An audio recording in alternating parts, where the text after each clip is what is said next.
I'm Christy Coleman. Michael Coleman. I grew up in Kansas, where I was one of very few Mormons.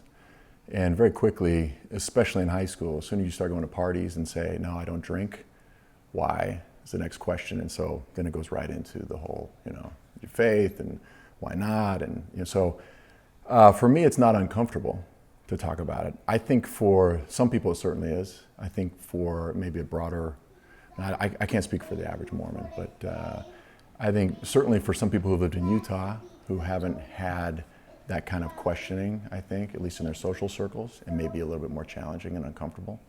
But for me personally, it's been kind of par for the course. And also living in New York prior to here, there's always questions about, my faith or my background or just the cultural kind of quirks and interesting things about, being a Mormon. It's all right. It might be like a Domino's pizza where People tend to either want to make fun of or they fear the unknown.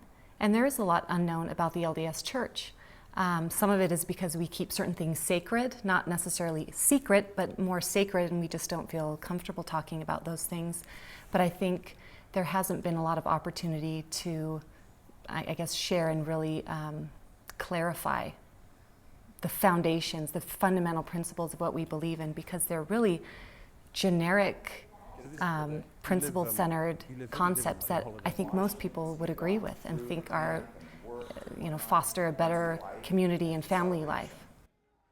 People are super familiar with kind of the Jewish faith, for example, but there's very few Jews. There's actually I think there's more Mormons in the world at this point than there are Jews.